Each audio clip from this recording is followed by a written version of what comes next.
Hello, everyone. Good evening, and welcome to tonight's session of Unplugged with Ross. My name is Rosalind Mano, and tonight's session is about workforce planning. I'm really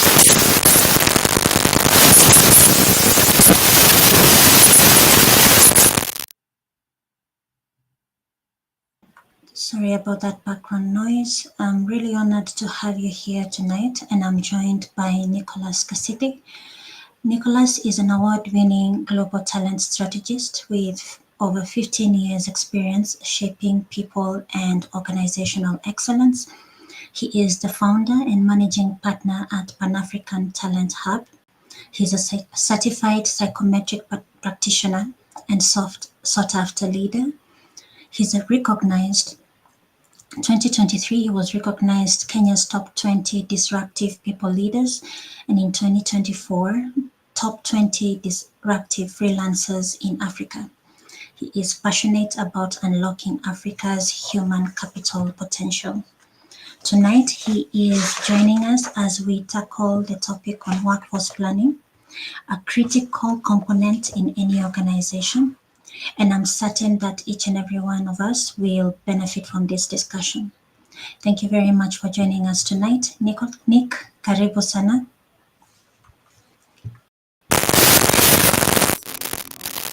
I'm honored to be here. Very happy, very pleased to have you here. As is the norm, I'd like to share a couple of statistics. Only 18%.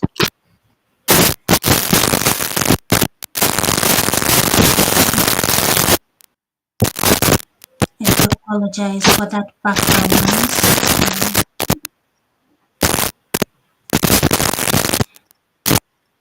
Only 18% of companies have adopted a skills-based approach to their strategic workforce planning, even though skills taxonomy enables more scalable and consistent planning. A McKinsey report advises that 30% of current work hours could be automated by 2030. We have an automation risk, therefore making proactive workforce planning, especially around reskilling, a necessity. A Deloitte research advises from a cost perspective, 10 to 15 labor costs can be made, reports that effective workforce planning can save an organization 10 to 15% in labor costs by reducing overstaffing, turnover, and inefficient hiring. Last but not least, in recruitment, strategic planning can help optimize hiring. Upwork notes that workforce planning supports succession planning and leadership development, helping organizations proactively identify and train future leaders instead of reacting to turnover. So, as you can see, workforce planning is vital in each and every organization out here. So, join us as we have this critical conversation on workforce planning. And now I will hand over to Nick. Nick, over to you. Yeah.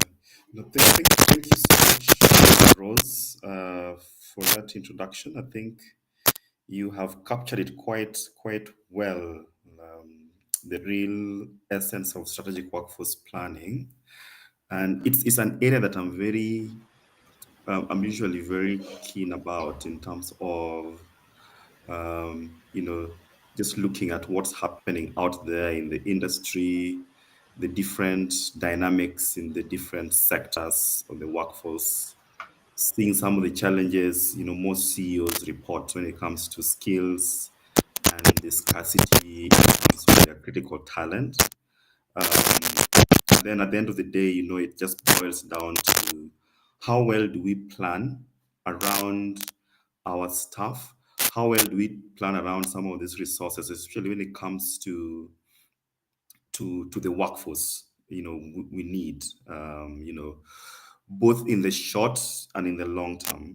And you'll realize even from what you were just saying is that I think we are very good in planning for the short term. We're very good in planning to fix certain fires when they come. We rarely plan for the long haul because of that stretch. It requires a lot of forecasting. It requires a lot of thinking beyond the BAU type of roles that we feel, thinking beyond the plans that we have with the business. So today we are going to try as much as possible to unpack this and try and reposition, workforce planning at a more strategic level, and also, tying that to how it then future proofs, your talent pipeline.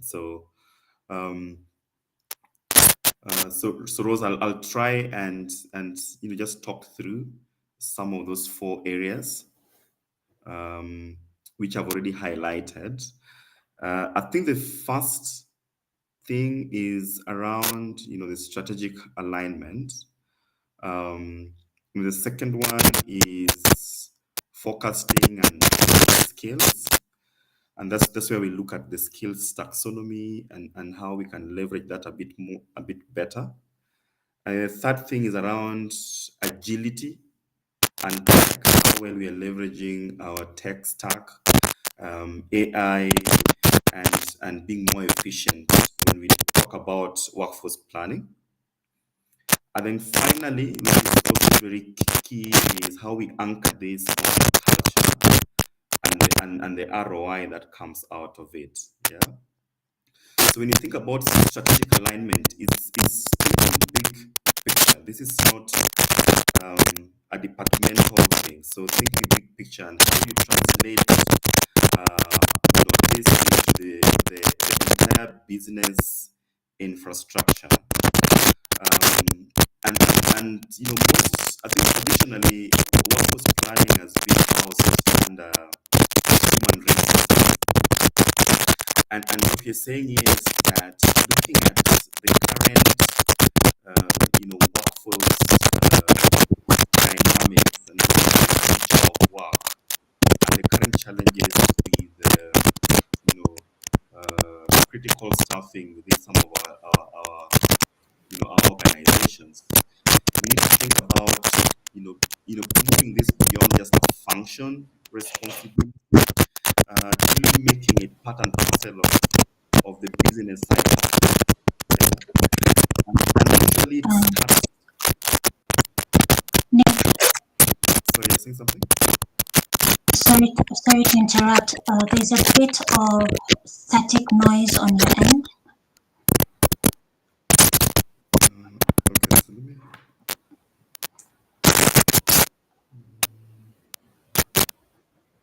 Sorry to interrupt. There's a bit of static noise on your end, background noise. I'm wondering what it is because I'm very quiet. Quiet. I do apologize to those that have joined us online.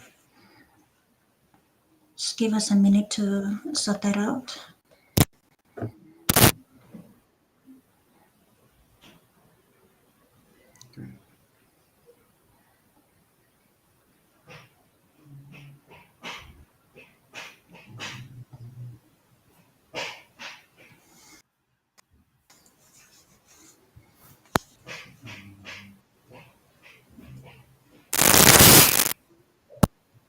Yeah, I can also hear the noise, by the way.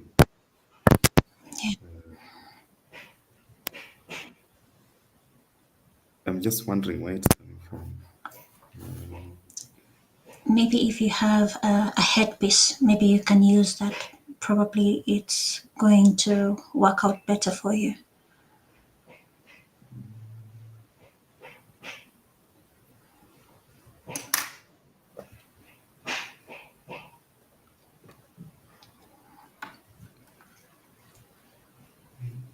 I'm wondering why.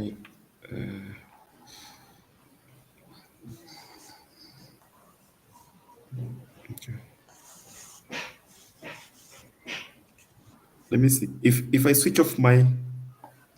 Camera, that's fine. Let's see if that will work, and I'll also keep my Okay. microphone on Okay. mute. Okay, okay, all right. So let's try that. Yeah, let's try that. Maybe it could be my video. Yeah. All right.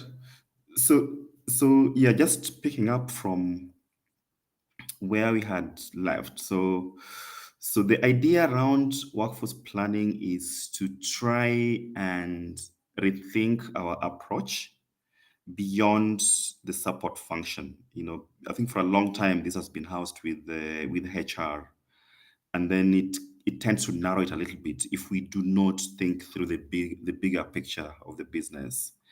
And the question we are asking here is, what capabilities do you need within to win in the next 3 to 5 years? And you can ask this depending on the context of your business. If you're working on a 3 year strategy or a 5 year strategy, that's the first starting point. Yeah. Then the next thing is think through how we can translate this 5 year strategy into specific role requirements. And then now you go down to unit by unit, identifying which are the critical units, which are the critical roles that we need to think about and that we must have within the next 6 to 12 months. Okay.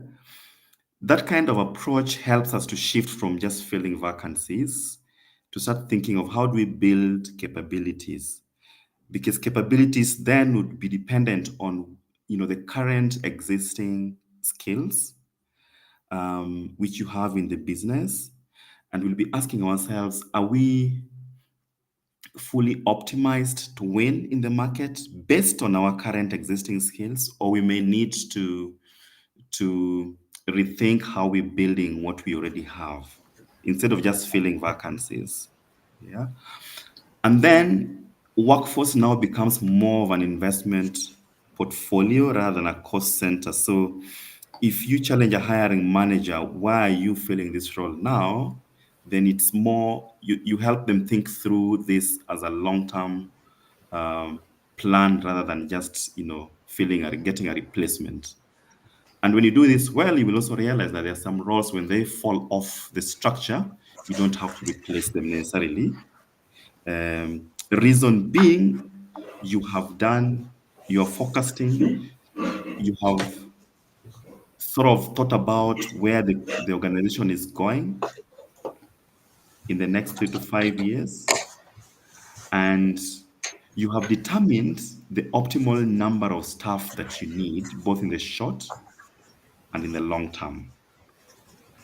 And then the question becomes then, what is the role of HR? Now, the HR is very much an architect in this alignment between business and the workforce. Yeah, the strategy to the business integration. Yeah. And what the HR is doing is pulling out the data, yeah, and helping the business see the opportunity to whether to reinvest or scale back or build more internal capacity. Yeah. So that bridging the gap between the C-suite and the operational reality. So say we need to expand into Tanzania, for instance, and we are only currently in Kenya. What the HR will look at is, what would it take for us to move into Tanzania? What do we need to think about internally? Do we have the right capacity in Kenya? We could redeploy in Tanzania. If the answer is no, then what is the current talent landscape in Tanzania? Where do we source the right level of talent that would win for us in Tanzania, given the kind of product we are trying to pitch in the market? What are the regulatory requirements for us to operate in Tanzania? What are the risks involved in going now and not later? Okay. When you start asking those questions, what you're doing is something called scenario planning. Yeah. And that's why we are calling it here proactive partnering, because you are going ahead of the business before the business start asking you, get us an MD in Tanzania. You're already scanning the Tanzanian market to see where the opportunities lie, to see where the risks lie from a talent perspective. And then when you come back to talk to the C-suite, you have enough insights and data to help them decide and make a right decision in terms of timing and investments. Okay. And that's now where the people impact comes. Yeah. And you can also even think about, help them think about whether do we go full swing as a different Tanzanian entity, or do we identify a local partner or do a joint venture in Tanzania? Yeah. So you help them Yeah. think both short term and the long term, and then you balance both the risks. Yeah. And that's where you identify the single points of failure in some of those critical roles. Yeah. And you can talk to the industry. You can do a bit of a research. You can do a bit of scoping locally.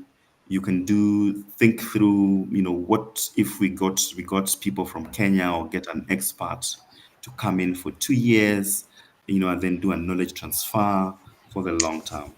Now that's the role of HR now acting as an architect, yeah, in this alignment between the vision and the operational reality. Okay. So think Yeah. through the strategic alignment. Now let's move to the next um, piece, which is more or less around forecasting and scenarios. I've touched a bit on forecasting here. Um, Sorry. yeah, Let me just go back yeah, to the right slide. yes, yes. So on the And forecasting and just okay, to add into what you've said, which is very yes, on in terms of strategic alignment, optimal staffing is critical to any organization, and most importantly, the fact that you're doing decisions based by business case. You're not just coming up with abrupt, directions. It's supported by, the investigations that you have, the data that you have at hand, the needs of the organization, not only currently, but also on a long-term basis. yes, absolutely. So you probably actually working very well with a business case scenario, and you trying to help the business think through the best case scenario to use, depending on your current context. And that's where now the resources it determines what level of resources do we need, in terms of people, in terms of the operations, in terms of the technology, in terms of the logistics. Okay. Now, effective forecasting usually would move beyond the simple headcount projections, because we are very much used to how many people will we need. It's not about the people we'll need. It's about what capability do we have currently, and where do the gaps exist if we are going to scale into a new market. It becomes a capability question, not a headcount question. Yeah. And that's where predictive analytics come, because you will tend to use historical data to try and forecast attrition and retirement waves. So in a in a typical scenario where you know that every year you are adding on at least 20 to 30% new hires for a certain project, if that is a pattern that has happened over the last 3 years, then of course you already know. And also you will also know where you are more likely to lose critical talent and around what time of the year. Yeah. And when you lose this critical talent, where do you lose them to? Is it through competition? Is it through, different sectors, or are they moving into something totally different from what you're used to? Yeah. So always think about best case and worst case. Yeah. And that's where now your AI automation will really help you to try and think through some of those data points. And then, of course, once you do that, then you look at both the supply and future demand. So what I was saying earlier is, what do we need to win in the next 3 to 5 years? Yeah. We need to build capacity or capability in people with um, some level of data science, people with some level of demand planning. If it is in the area of operations or procurement, we need some level of financial engineering. If we are trying to boost our strategy and finance department, we need some people with a bit of finance modeling. If you're trying to to be a bit more proactive in how we plan our resources, we need people who have the ability to do one, two, three. Okay. So now that's now the gap that you'll be trying to fill when it comes to forecasting and scenarios. I've I've had a client in the software and development space who is usually very, very particular. And when it comes to analyzing the role profile, we actually do the skills the skills taxonomy, where we look at each and every skill required to the very detail of it, apart from just giving you a blanket JD, get me a software engineer, but we look at what kind of software engineer are we looking for, what level of SQL or Python or Django or JavaScript do they have, and how many years of experience do they have in building similar portfolios? Yeah, where they are. So we go to the very detail, very granular when it comes to, is just getting down the skills that we need. Yeah, and that helps with planning. Okay. If you move now to the next one, which is really more around capability, skills and capability gaps. So you have looked at the bigger picture. Where do we need to go? We've asked the questions, what capability do we need to win the next 3 to 5 years? We have looked at our capability to forecast and use predictive analytics, to get us where we need to get to. So now we need to think around, what is the best way of approaching this? When you talk about skills and capability gaps, the old way relies mainly to job titles. Yeah, that's very easy, and I think most of us fall in that trap. Okay, we need 5 data analysts. That's it. Then what? Yeah, very, very static. Yeah, and it's job descriptions, past experience. I need a guy with 10 years of experience. Okay, so what value is a 10-year experienced guy going to do for me as a data analyst compared to a recent grad of Moringa who is moving into Strathmore or just graduated? So I need to be able to pick out the difference in terms of their value or potential value when I'm hiring. Yeah. Because here it's more past experience. It's 10 years, is good. Yeah. Now, the new way which we need to start thinking about is the skills taxonomy. Yeah. The skills taxonomy really breaks down the roles, like I just mentioned, to really help us unlock agility. Because if you look at the current workforce dynamics, we are seeing now the Gen Zs, gradually becoming almost the majority in the workspace. Their ways of working are very different. They are not your 8 to 5 type of people. So you need to really think how you design their roles, the role designs. Does this role need to be built around, hourly deliverables, weekly deliverables? And then how do you measure success based on those deliverables? Okay. So for instance, instead of saying we need 5 data analysts, we need to say we need a Python, SQL, and data viz type of skills. Then we ask ourselves, do we have these skills in-house? No, we don't have a Python guy. No, we don't have a visualization guy. No, we don't have any SQL guy. Then when we go out to the market, we zero in on these skills. Then you also realize that These skills are very fluid. So you're looking at fluid capabilities.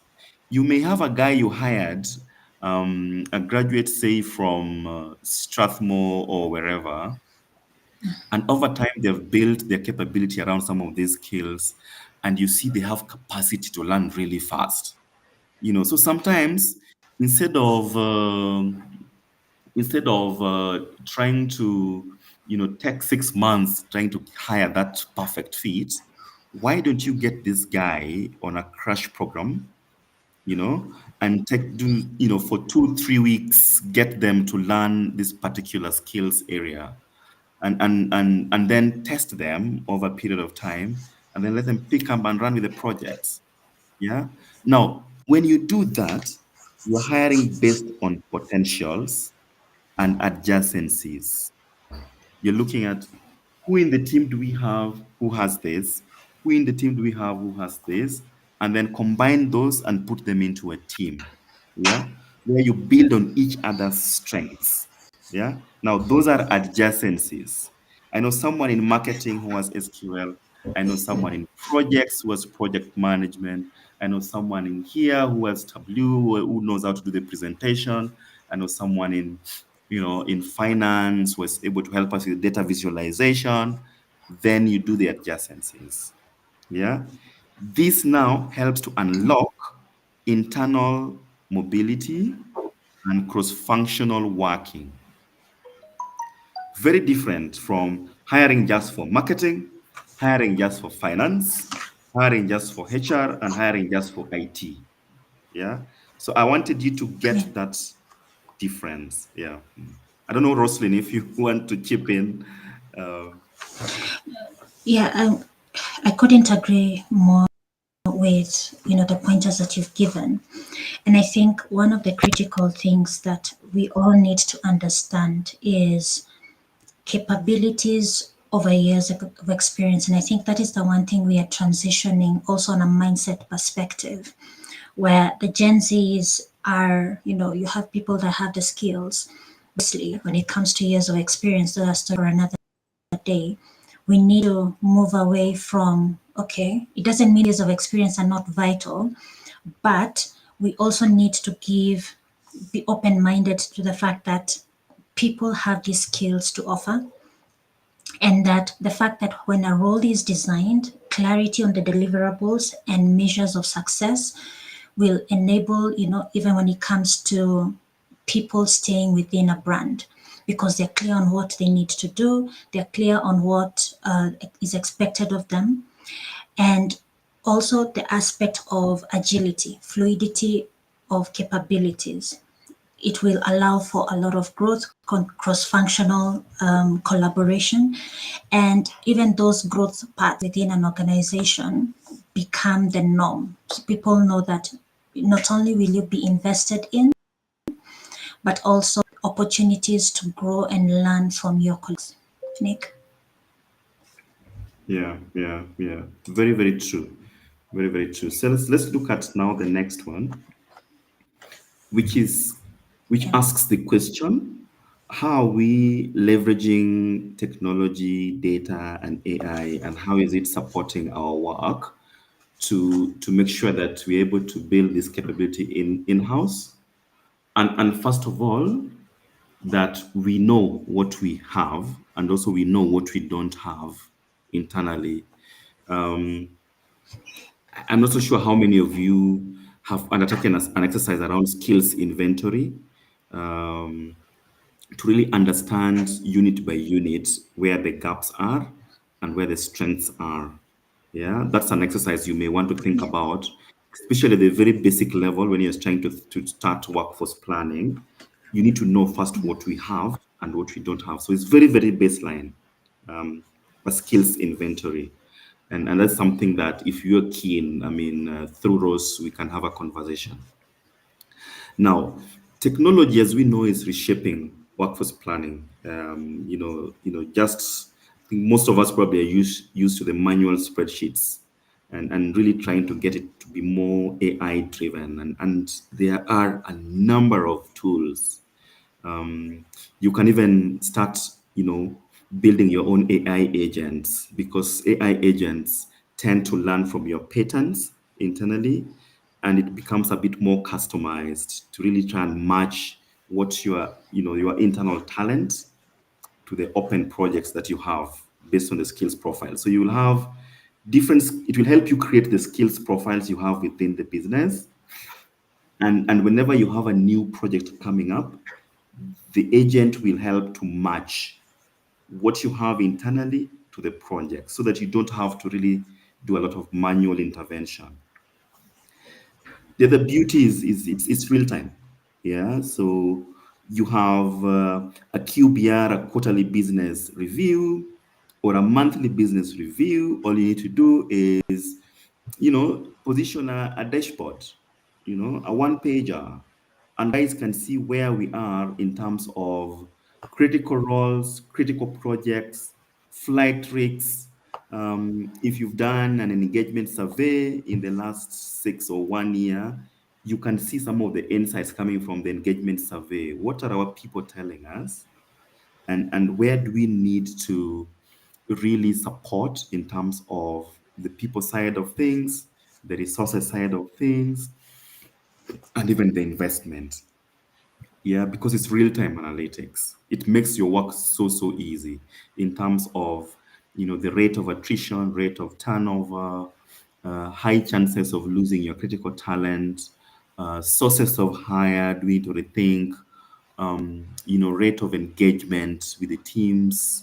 If you have invested in digital learning resources, you can now start looking at some of the engagement levels with some of these platforms. Are people really learning? And if they're learning, how can we connect what they're learning to the behaviors that we're already seeing evidenced in their performance? Yeah. So you tie all these together, both from learning, performance management, work output, and optimal staffing, depending on where there's criticality in terms of the workforce. Now, it helps to balance the two, both from a risk perspective and also from the human insight perspective. So just think about that. And that now brings me more into how we build succession and pipelines. Yeah. Because you will realize, some of you may think that you're doing succession really well, while what you're doing is actually replacement planning. Yeah. You know that the CEO probably is leaving in 6 months. You engage a headhunter to start looking for a replacement. That is replacement planning. It's not succession planning. Yeah. Succession planning takes a much more longer approach in terms of being more proactive in understanding where your critical roles lie and who are those, and whether we have assessed, what we have internally against what we need in future, and also whether we have enough succession cover for the critical roles that we have currently. And if we don't have, after assessment, and we know the gaps, what are our development actions against all our high performing individuals, yeah, or critical talent, yeah. And in the developing is really where the rubber meets the road. Some of us are very good in doing talent reviews. We identify, yes. We assess very well. We even actually categorize them into different readiness levels. Ready now, ready 2 to 3 years, ready 5 years, and then it just stops there. Next year, you're going for another review cycle. The question is, what did you do from the output of last year's talent review? Yeah. Did we move beyond into development? What did we do? If we mapped Roslyn against executive coaching in the next 6 months to get her ready in order to deliver on certain high profile, high stake projects, or even be able to communicate better, present better to senior stakeholders, have we done that? And are we tracking how Roslyn is progressing? Now, those are the questions you'd be asking yourself when it comes to development. Now, when you do the develop really well, Then now you can move with confidence on mobilizing and saying, no, we are not going to engage a headhunter to get us the next CEO. The CFO actually is actually almost more than ready now because of the 1, 2, 3 that we've been able to build or map on his learning path over the last 1 year. Or the chief operations officer or the guy in projects, it's very, very easy now to identify people who could step into some of these roles. Yeah. And it makes it very, very easy. In an environment where you are leveraging skills taxonomy, then you'll realize that it's very, very easy to do the gigs and the rotations. Yeah. And then lastly is around agility and change.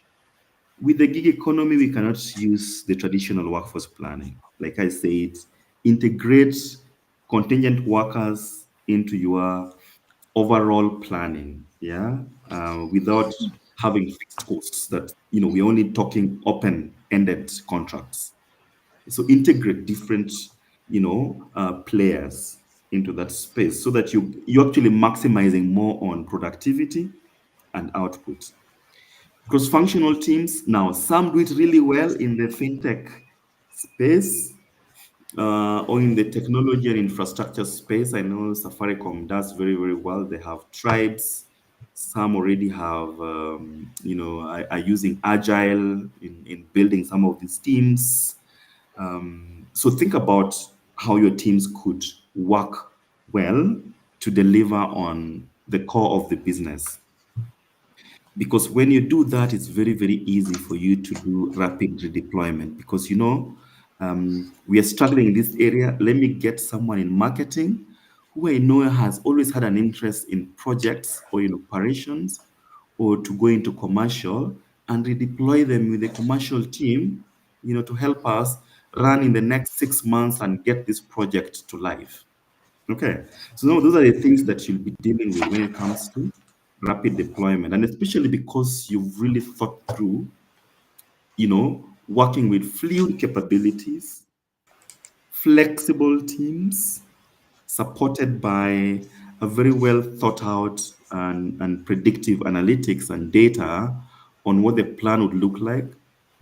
You have sort of thought through, both the best case scenarios, the worst case scenarios.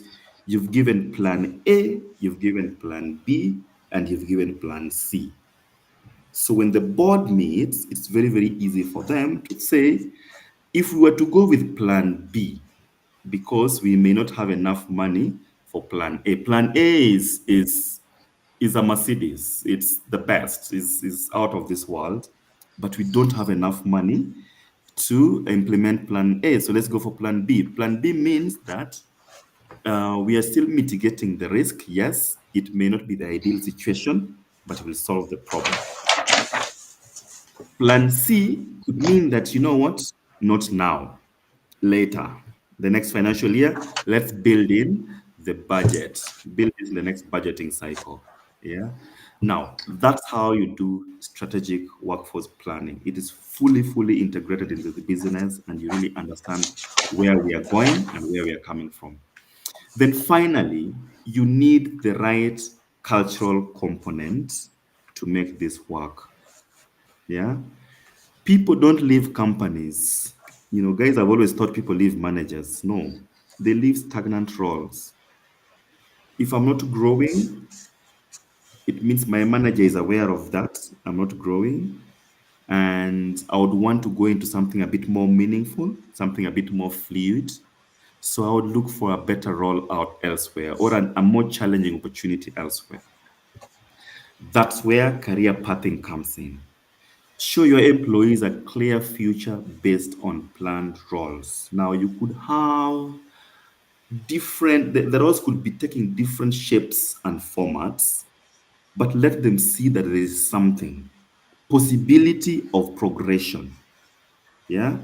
I may want to move into marketing. I'm in HR. I may want to move into projects. I may want to move from finance to marketing, for instance, because my ambition is to one day become a GM. And before me to become a GM, I need to have a stint in finance. I need to have a stint in commercial. I need to understand the numbers. I need to have a stint in leading a small, projects here and there. Or if I'm in a large corporation where we have multiple countries, I need to go and, run a smaller business in another country, as a country head, for instance. Now, that's career pathing. So showing the different potential paths within a progression. Then you can do all that now, but without ethics and trust. People need to trust what you say and what you commit to. So be transparent about how data is used to predict attrition. And of course, not just attrition here, but what's possible in terms of growth and the next level. Yeah. Um, so if you say we are going to do this in the next 3 months and this is why we have you, let's be very transparent about that. Don't wait until I resign, then you tell me, by the way, we had a plan for you, Rosalind. You are going to be the next MD for Uganda. So please reconsider your resignation. It's too late. It's too late. Let people know that there's a possibility of making me the next GM for Uganda before I even think of resigning. Yeah. If you do it really well, it really works. And then, of course, let me really get fully immersed into the long-term vision of the company. Yeah. So your say-do ratio needs to be very, very high. Yeah. So that the believability in the system, the purpose, really connecting to the purpose of the organization, it becomes a no-brainer. And that's now, if you get to a place where your team they're actually acting like owners. It's like, this is my business. I don't mind working 12 or 24 hours because I know what we are building together. I'm not doing this for my boss. I'm doing this because I love what I do and I see where we are going in terms of the long-term vision. Now, that's where you need to get to in terms of engagement. Now, so these three things, they boil up to culture as a strategy when you want to really anchor the strategic workforce plan. Yeah. So I'll Yeah. probably stop it there. Um, I'm not sure if there is any reaction to that, and we can maybe have open it a little bit more. Maybe I can start with a question to you. The need for competency mapping, I mean, action to be taken once competency mapping is done. I think oftentimes, a lot of organizations, if they do have competency mapping, they will not have, the skills mapping having been done and knowing where the gaps are. How can you challenge, or what advice would you give to an organization that they do have a wonderful mapped out competency mapping? What are those things that you would advise them to look out for and challenge them in the matter of thinking in a future way? Yeah. So many organizations would go into competency mapping or what you call competency frameworks. It's a nice thing to do, but before you do that, you need to have the right foundation for it. First of all, create the interest in the organization, um, build the capability of the line managers to really understand what competency mapping is and how they can be able to assess that even for their teams. Yeah. You need to have the right, basic frameworks in place. So things like your performance management approach needs to be in place. You need to have the right, learning, learning plans, very, very well anchored already within your system or your structure. Like basically you need to have the basics right because competency mapping can be very complex if people don't understand the very, very basics of why we are doing this. First of all, you need to even have, even the right job descriptions. Do all roles have job descriptions? First of all, for you to start even thinking about the competencies for each of the roles. Yeah. Do we have the right structures in place? Do people know what they're doing? So starting from there, And then now when you get the baseline really right, then now you can say, for us to be more efficient and be able to build the right capabilities for the future, let's now go job family by job family, and we define key competencies, both the core competencies and the technical competencies. Yeah.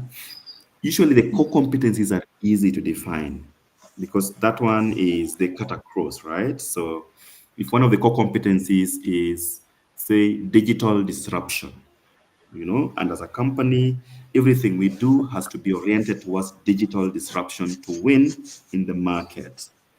So which means each and everything that you do when you're doing your hiring, you're looking out for that.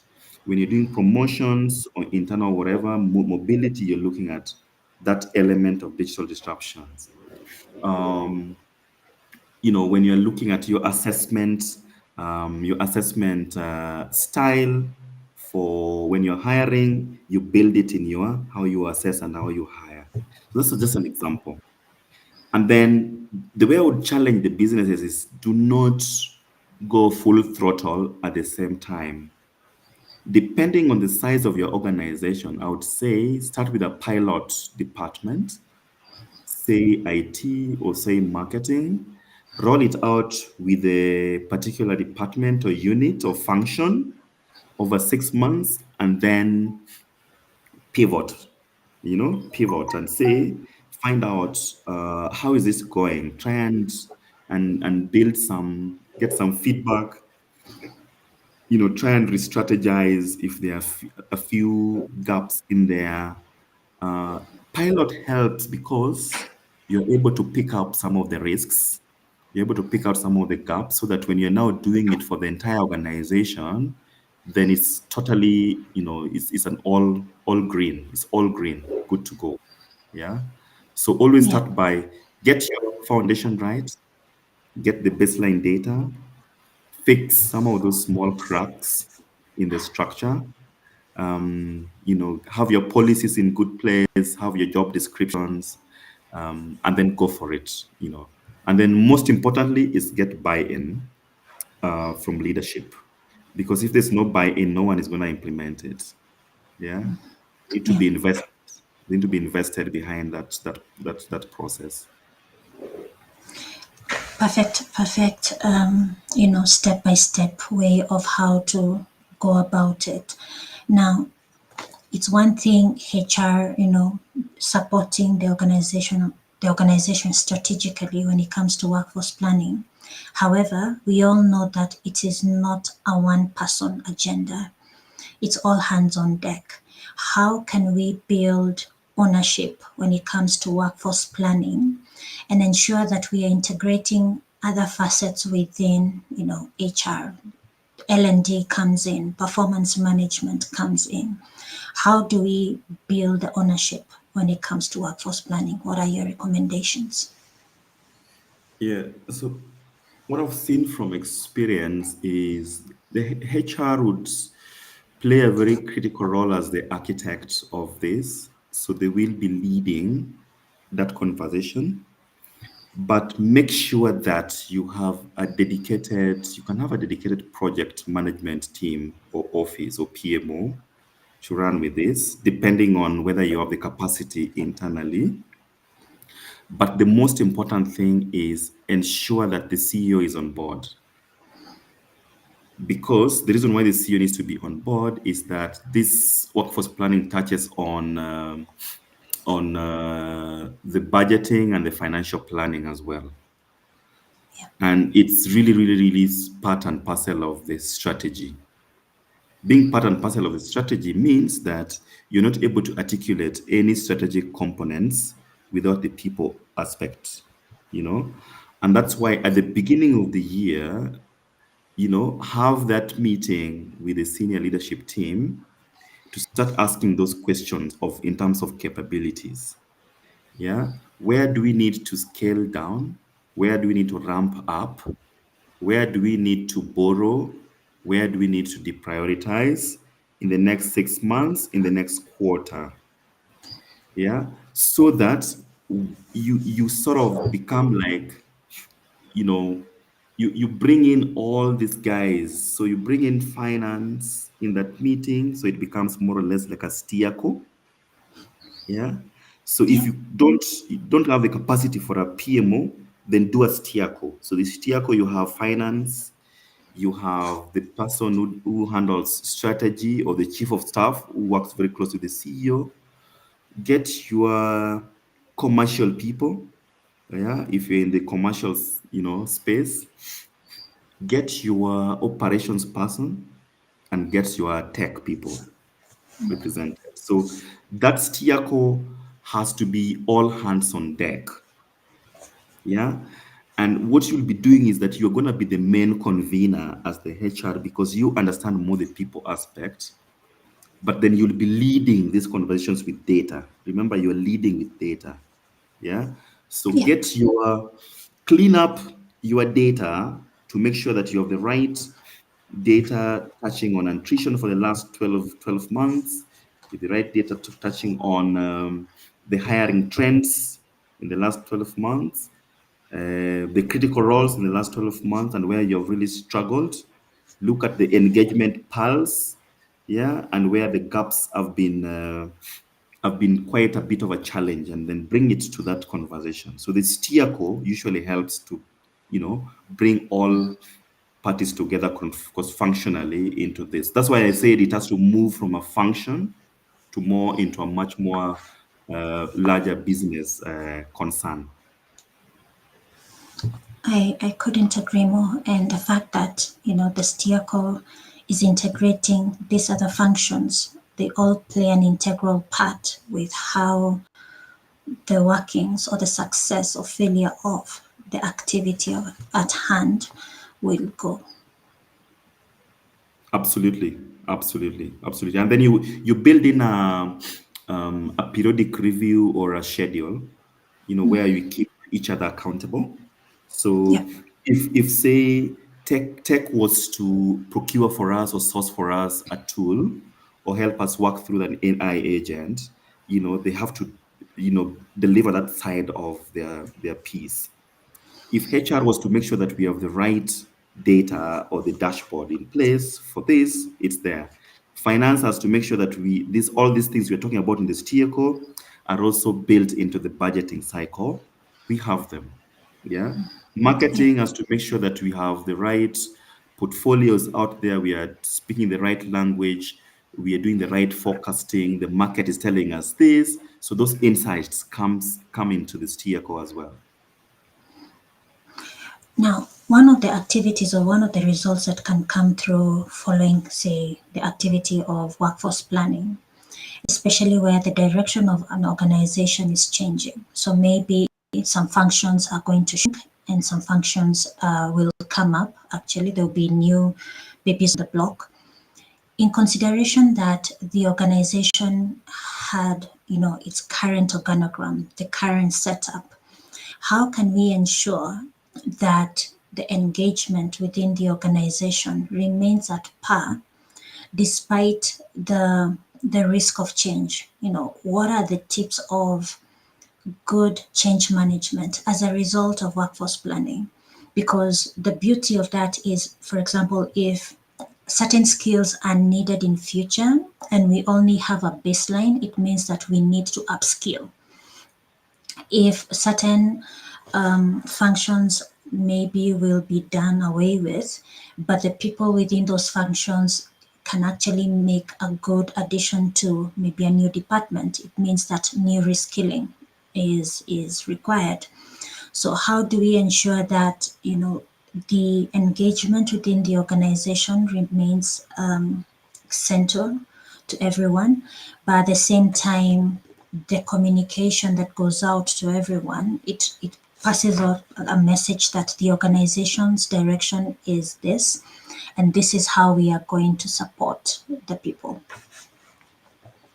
Yeah, it's a very good question. When it comes to change, what I've seen is it's best to always manage expectations early. So if the organization is taking a new direction, say in the next 1 or 2 years, people need to start knowing what does what that direction means. What is the new direction? Does it mean that we are rethinking moving away from being just a tech solutions type of a company to a much more consumer centric type of a company? Okay. So if you're moving from just being a tech solutions provider to a much more consumer based type of a company, which much closer to to our consumers, then we need to ask ourselves, in our current situation as a tech based solutions provider, what else do we need to build to get us to the next direction in the next 6 months? Because what that means, you're telling your people is that, you know what, in the new world or the new ways of working, when we move, take this new direction, it means that some of us will get impacted if you do not possess the skills we require to move to the next level of growth. Yeah. And what that means is that if you have one or two other skills that we can be redeployed in the next level of growth, then you have a much your chances of survival are much higher compared to someone who joined the team 10 years ago just doing one thing. They will not survive the wave of fluidity. Yeah. So for you to survive the wave of fluidity, it means you have something extra to offer that will also prove to be useful in our next level of growth. Yeah. So first of all is managing expectations and breaking it down to the very detail of transparency so that people can start trusting the system and trusting the process.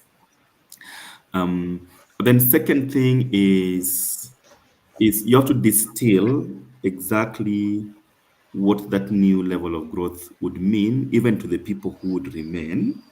Would it mean that I would still keep my job as is, or I might be redeployed, or I might need to reskill, or since I'm used to handling just one job, I may end up handling different smaller jobs or smaller tasks, which means my job may have to expand. If we were five in a department and now we are two, and we're not going to add any additional headcount, what does that mean for the two of us? We're going to stretch. Okay. So if you're going to stretch, what level of support will be there to support us in this stretch capacity? Are you going to look at also our how we are well? Are we going to review our jobs in terms of compensation? Are you going to review our schedules in terms of shift working, for instance? Are you going to, get us some volunteers, for instance, if you don't have enough money to do full-time headcounts or FTEs? Now, those are the questions you'll be asking, and all that needs to be built into the communication plan when you are starting to build in the change. And of course, build readiness for the line managers to equip them so that they know how to manage those conversations. Now, remember, it can be very, very sensitive. There is no one restructuring, no matter how well explained, that always goes on well. That people leave smiling. No one ever leaves smiling, no matter how it makes sense to shift to a different strategic directions and as a business. No one ever leaves smiling. So, the line managers or the managers or the people managers need to understand the script very well so that they speak the language of the business, not what they think, you know. And that's sometimes where we get it very wrong because we think they are managers, they know what they are talking about, their experience. No. So HR has to make sure that it's very, very prescriptive to the core. This is how you're gonna start the meeting. This is how you're gonna keep your staff really warm. This is how you're gonna engage them, and this is what you're gonna say. So when you make it very prescriptive, then it lands really, really well, so that people don't see it as your message; they see it as a business message. Yeah. So that for me is how I would approach that level of engagement. Fantastic. Thank you so much for that, Nick. Maybe now we can look at ROI. Yeah. Now, when you think about ROI, yes, let's look at ROI. Now, so when you're doing the measuring aims, so if you go through, what we have used to, like what I said earlier, that you do all your assessments, traditionally it will only amount to 40%, yeah, in terms of that readiness level. But if you change your approach to a bit more, to be a bit more strategic beyond just the functional, to the business level, then you'll have much better wins in terms of knowing, who are the critical talent we need to redeploy in one or two critical areas. Uh, how do we shift priorities from one department to the next department? And then how do we pivot with less money if we don't have enough resources to hire that gem that we really want to get from the competition? When we do this right, high performer retention is much higher, up to 90%. Traditionally, it will only remain at 60%. So I think it's really in your best interest to get this thing right. Yeah. How this correlates to higher readiness levels, and at whether it's talent, whether it's your hypos, and also even with your internal mobility. Now, internal mobility here also works very, very well to your advantage, where you may not have enough resources to keep hiring externally. So you look internally and you see we have enough resources internally. All we need to do is reassign them into different roles, yeah, and keep reviewing their outputs depending on where their interests are. Yeah, so that internal mobility works very, very, very well.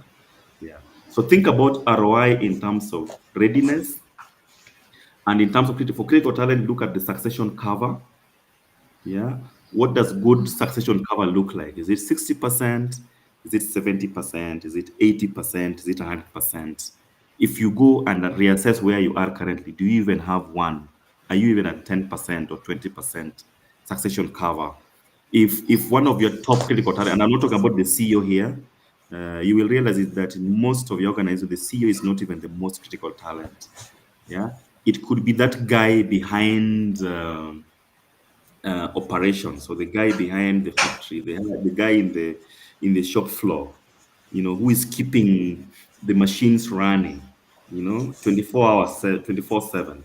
That could be your most critical talent. It could be that very, very rare engineering skill, that is only available in 10% of the talent pool. That is your critical talent.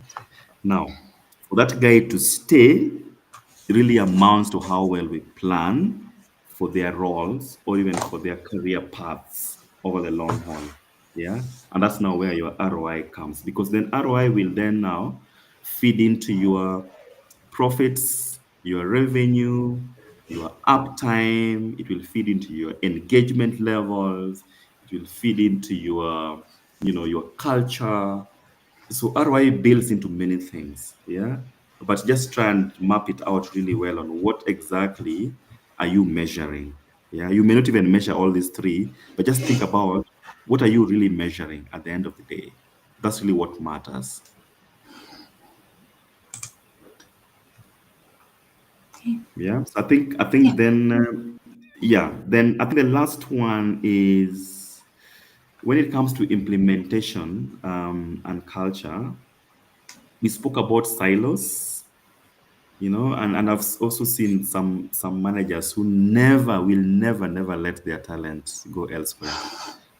So hoarding, like, this is my best guy now. If I give you this guy, I am finished.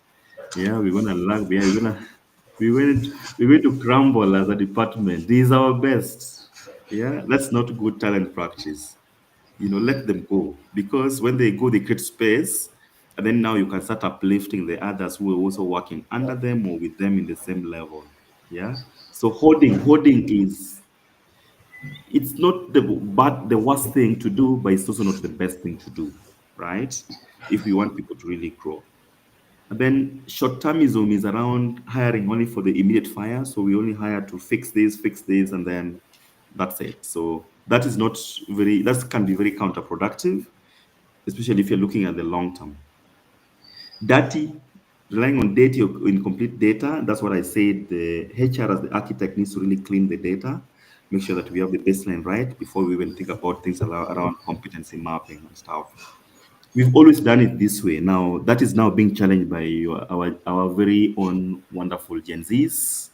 You are this way does not work for them, and that's not their language. So rethink how you package institutional memory versus progressive growth and thinking.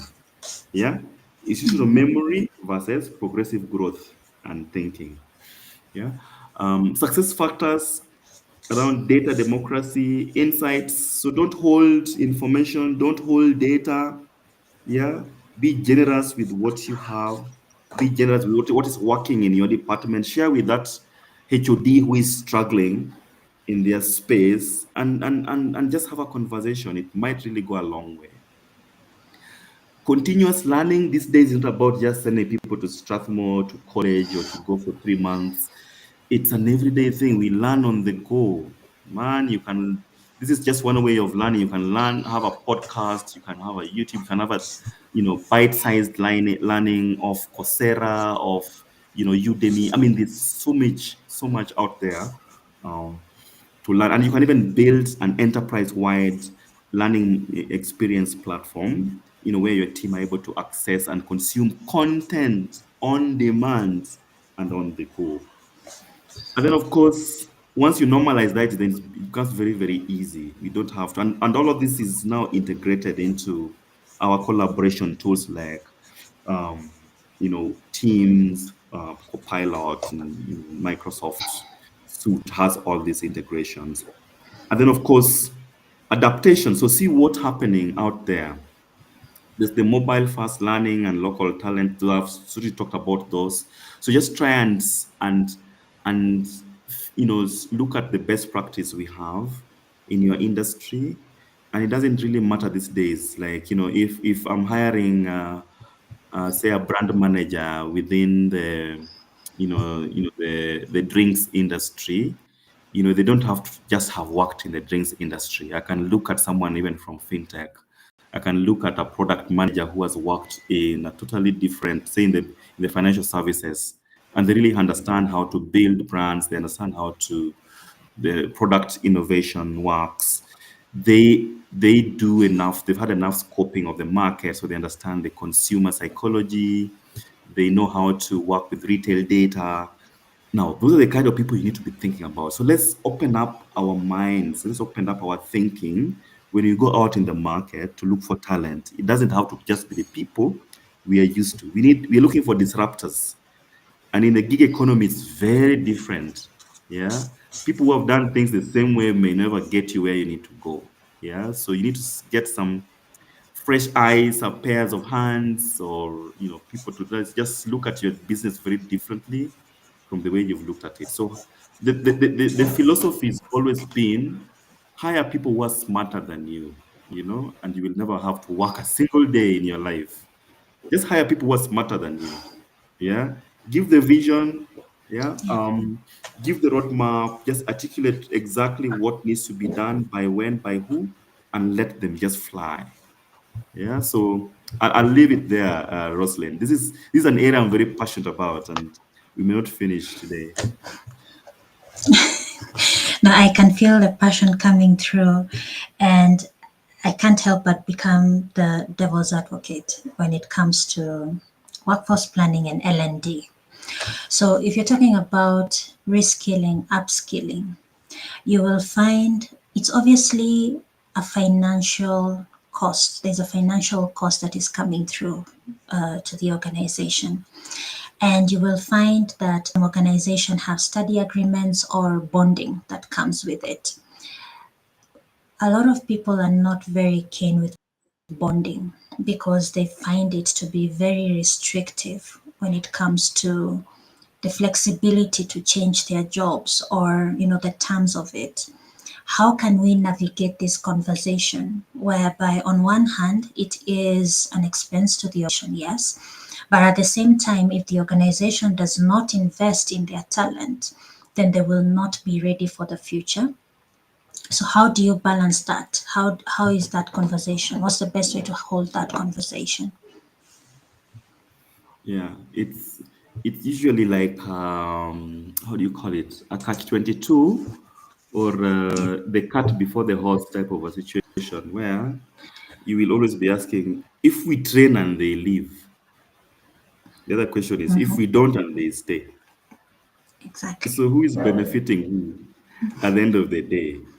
You Yeah. know, and my very simple answer to is that if you've done your planning right and you know the capabilities that you need to build, whether in the short or the long term, go for it and be very selective on where your investment is going.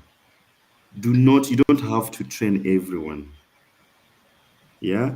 So look at the skills that you need, invest behind those skills, and make sure that for the time that you have these skills in the business, try and get the most out of those skills. Which means if I'm sending you to a training for 6 months, at the end of the training, I need to have a capstone project. A capstone project has to be the end game that you are going to deliver evidently that this learning has had a difference. Yeah. And now that's where you start now measuring the ROI. If we are working on a new growth playbook to enter Ethiopia, I take you on a leadership development program for 3 months. At the end of the leadership development program for 3 months, I need to see the new growth playbook.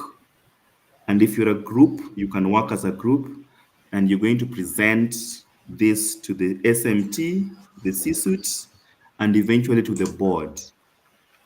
When you do this, the board or the C-suite or whoever will not have an issue investing behind this high-powered, talented team because we are seeing almost immediate results out of it. Yeah. The only problem most CFOs have an issue with is when we just say we have two people in marketing, we need to send them for masters, or we need to send them to Strathmore, or we need to just, or we need to upskill in this area. Let's just upskill in this area. Question is, yes, I can upskill in that area, but then for what? Yeah, what is it? How is it helping us double our revenue from a single digit to a double digit? So will we move from 5% to 10% if I spend 50,000 USD on 5 brand managers? No, that's the conversation I should be having now, with the person who is requesting for this budget. Yeah. Now I Yeah. will do a pilot and see, okay, now if it works, then now it opens an opportunity to even do more and scale because then that becomes a way of developing our people. Remember when you saw that taxation and pipeline cycle, the development of it. Yeah. Yeah, because we already identified this is critical. We have to invest behind this skill, and this is the potential output we are seeing, and this is how we will now, recoup this back, like recoup in the business through performance. Yeah. So if you don't tie L&D investment to performance, which is being recouped in the business, then it becomes a nice to have. Yeah. True. Very true. Mm. Very true. Thank you so much, Nick, for that. This conversation has been very enlightening. I think a lot of us have always gotten about or gone about workforce planning as, another tick box. And we really don't take the time to think through what the organization needs now and the future needs of the organization and making decisions based on that. And the conversation of the journey that you've taken us through clearly shows us that everything is integrated to the other. And for one party to be successful, you have to think of all the other domino effects that come with it. So thank you so much for guiding us through this workforce planning webinar. parting shot from you. Great. I think always think with the end in mind. Whenever you're working on strategic workforce planning, think big picture and apply all you can in terms of predictive analytics. Leverage tech as much as you can. Leverage the data you have. Ensure that the strategy is well aligned to the vision of the business. um, get your engagement in order with the teams.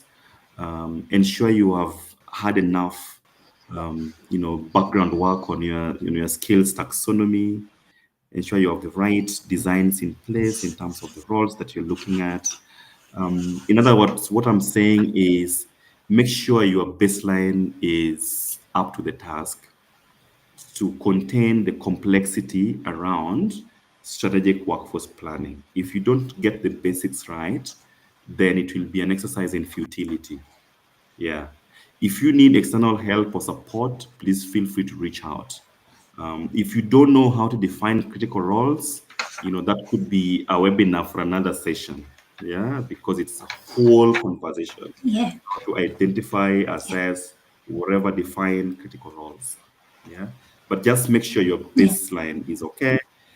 Work on what you need to work on, get your data right, get your teams right, get your structures right, get your JDs right, get your systems in good place, and make sure that all these things speak to each other, connect all the dots so that you don't have silos. Performance has to speak to L&D, L&D has to speak to performance, and all of that has to speak to the output of the business. Yeah, and integrate all yeah. this into the financial planning and the budgeting cycle, and that's how it becomes strategic at the end of the day. All right. Very well said. Words full of wisdom. I think everyone needs to appreciate that. It doesn't matter if you're a startup, it doesn't matter if you're still junior in the world of business or you are a corporate that is well established. Your foundation will determine the success of any initiative that you take up. You need of employee experience end to end and all the various touch points that come with it. And as Nick has said, from job design to talent acquisition to learning and development, succession planning, performance management, disciplinary, you name it. Each and every aspect of employee experience actually help you design the various touch points, and you design that and ensure that your foundation is there, then that will create a really good formidable foundation for critical strategic tasks such as workforce planning. Thank you, Nick, for your time and taking us through this webinar. Thank you all that have joined us through YouTube, that have joined us through LinkedIn. This is episode 8 in season 2 of Unplugged with Ross. It's interesting how time has flown. You're just coming to the end of the year. I can't thank you enough for always joining us and for your patronage. My apologies for the tech hitch we had at the start, but that has since been rectified and we've had a really good time. Nick, Asante Sana, everyone that has joined us, thank you very much. And I wish you all a lovely evening and I will see you in the next episode of Unplugged with Ross. Thank you.